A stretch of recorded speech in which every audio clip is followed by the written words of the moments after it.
Hello friends, I'm Susan and I'm here with NICU Nuggets, a hopefully educational show for both parents and clinicians and people who are just fascinated by the NICU. Okay, so quick COVID update. Babies, still doing well overall. Still no confirmation about those two infants, but it sounds like the governors may have jumped the gun in saying they died from COVID. That's good, though obviously still a tragedy that they died. A few more reports of asymptomatic babies, and I did read a couple of case reports out of China.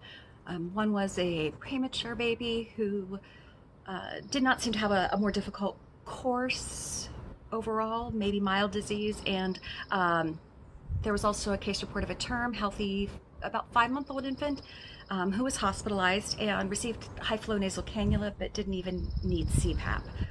So that all continues to be good news for us, not just for the neonatal providers, but for parents and expectant parents and everybody who loves babies.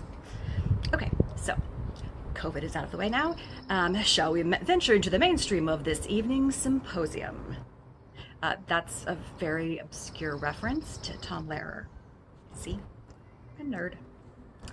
Okay, there's some words healthcare providers sometimes use amongst ourselves that can potentially be seen as offensive or insulting, but hopefully these explanations will explain why they're done with love.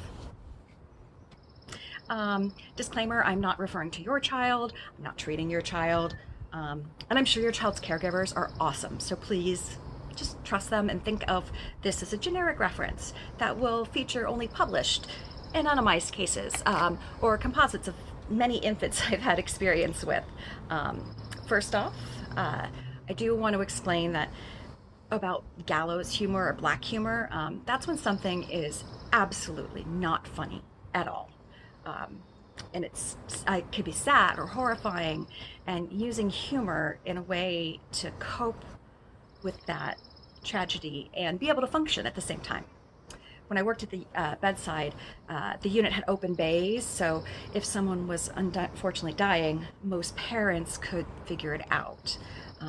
And I would sometimes warn parents that if they hear providers joking or laughing who aren't participating in the code, it's not because they don't care, it's actually because they care so much about what's happening that if we don't find a way to cope with this that isn't just sitting in a corner sobbing, rocking, and sucking our thumbs, we won't be much help to other babies. Obviously, ideally, that sort of stress relief is better done, as they say, backstage, in break rooms and private areas, but some nights are rough and there's no escape, and so I beg parental understanding if they ever witness that or feel a term is unpleasant.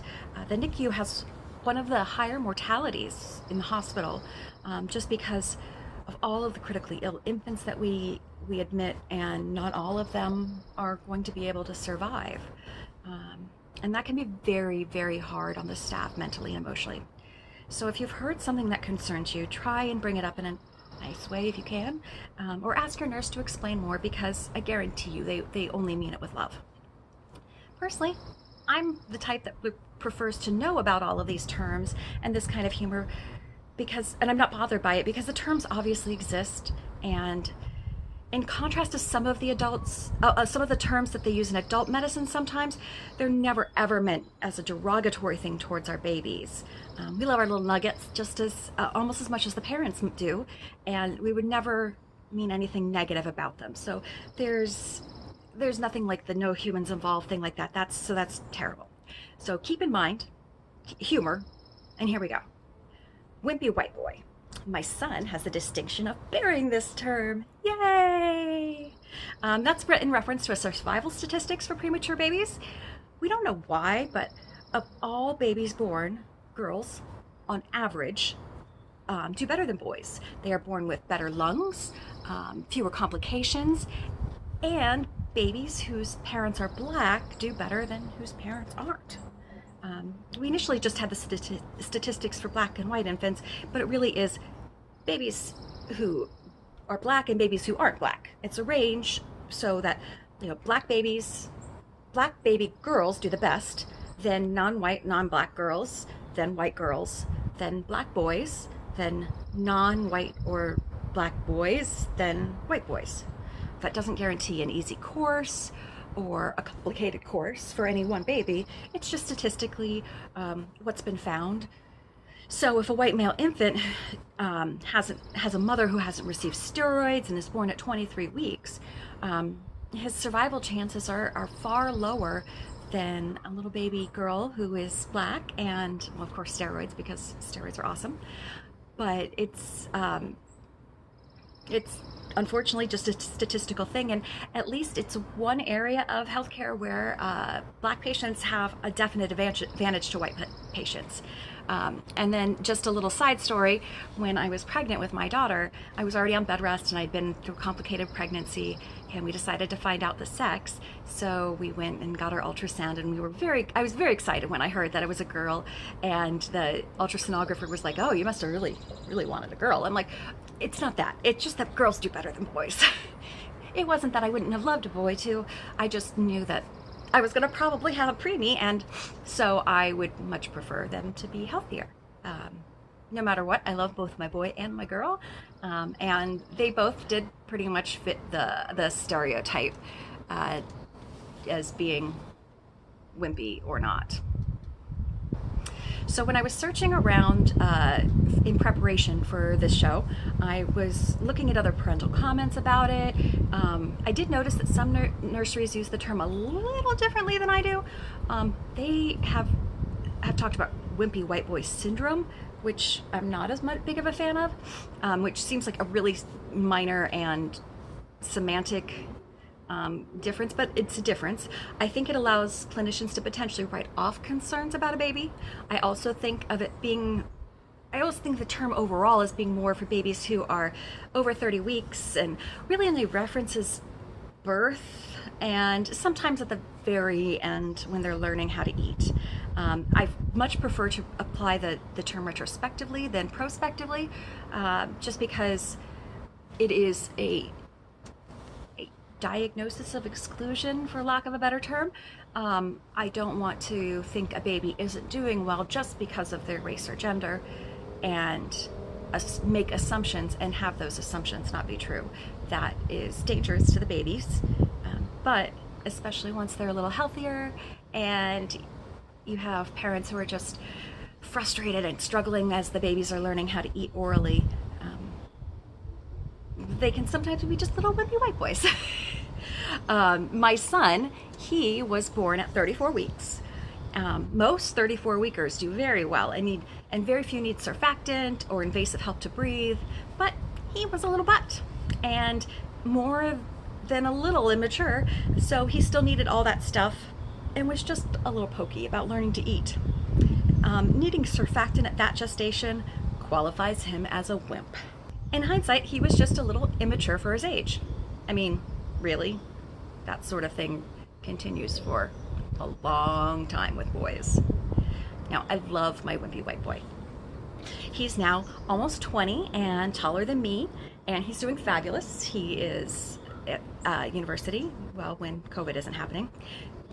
So please understand that it is a term of endearment, and it's just really a reference to the interventions that these babies sometimes need and have. So the next one is definitely a little more controversial. It's called Funny Looking Kid. Also, I've heard Ain't Quite Right, which is abbreviated FLK typically. And that's a term for dysmorphic facies, which just means, or multiple congenital anomalies as well. It's a baby who has some of the physical findings that we often see associated with a genetic disorder or syndrome. And we may not know exactly what the baby's syndrome is. We just have a really high concern that this baby is a little off from the norm. Now, sometimes that can be just because that they've some feature of their parents, but also it can be because they have a genetic disease. Things that would trigger that concern would be widely or narrowly spaced nipples, ears that are set a little lower on the head.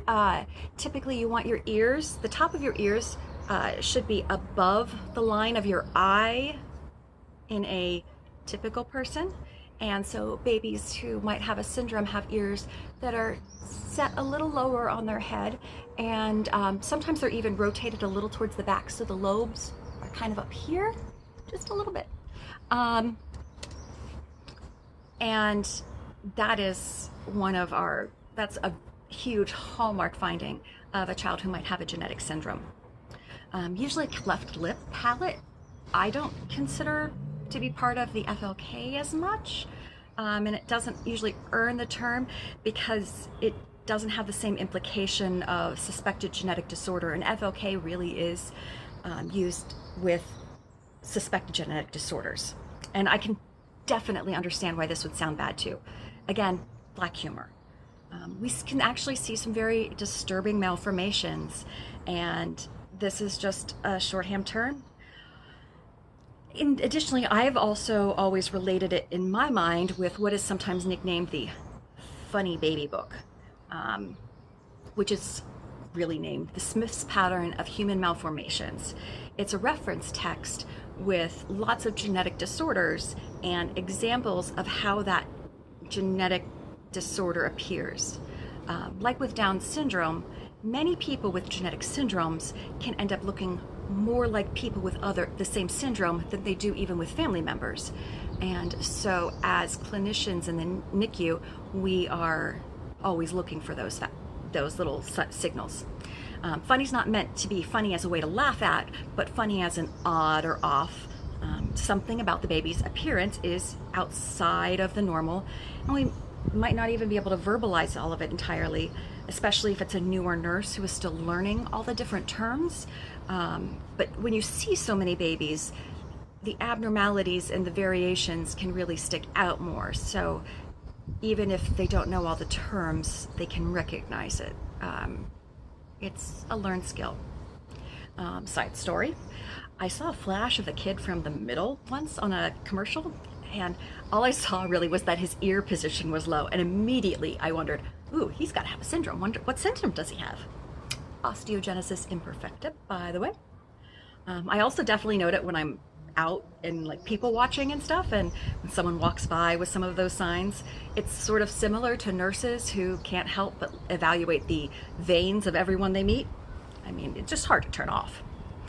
So overall, FLK is not my personal favorite term. I can definitely see it having more potential to be hurtful as to a parent, even though again, we love these babies dearly, and it is not meant to be a judgment on their appearance or their intelligence or anything negative about them, just that it is outside of the norm, and we probably should consider a genetic workup and using black humor to do it.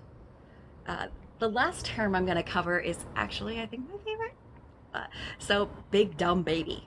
I personally love this one, even though I've never been privileged enough to have a big dumb baby for myself.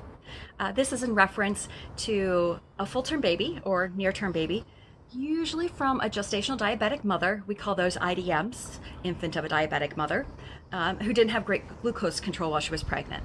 And that baby then is larger than average, but despite that size, and sometimes because of that size, they are on average less mature for their gestational age. Their lungs tend to be a little less mature, and especially the IDM babies, they have a tendency to be very pokey in learning to eat. That's usually what gets them the big dumb baby nickname, is when you have a baby who is huge and you think, man, this kid should be flying through, and they just don't. They're big because insulin is a growth hormone and it's making them grow bigger every day, and they're getting lots of sugar, and dumb because even when we think they should know how to do something like eat or breathe, they struggle. Again, it's a term of endearment and has zero to do with any sort of assessment of their actual intelligence, cognitive function, future, or anything like that. It's just way better to be out of the NICU and to be with your mom and not get fed by a tube and not have immature lungs. And it's dumb to for one of them to choose to be in the NICU. Of course, they're not really choosing to be in the NICU. It's just another black humor comment. in a moment to give a shorthand term for a cluster of symptoms in a baby that we see frequently. So those are our main terms. Hopefully you have gotten something out of this, and I'd love to hear what you think. If you think that these terms are terrible, do you hate them? Do you think that we are monsters for using them? I hope you don't think we're monsters, because we really, really aren't. But let me know. Or is there another term that you've heard that maybe I'm not familiar with that I could explain to you? Yeah, because I'm sure there's terms that people haven't heard, or I haven't heard. Um, so I think that's it for everything today. If there's anything else you'd like me to cover, other topics, any questions you might have, your feelings on some of the terms, um, how you feel about my cat. Yes, I know. Um, then leave a comment, subscribe, like, blah, blah, blah. It's sort of like the whole answering machine message now these days of like and subscribe and hit the notification bell. We all know what to do already, but it's when you record a outgoing voicemail recording, you still always say, leave a message after the tone. So have a good day. Stay COVID free and socially distance yourself. And I did actually record outside today, which is super exciting. I did unfortunately wait till the afternoon, so the sun isn't in the best place. We'll see if we can improve on that later. And just for funsies, I will give you a quick view of my view.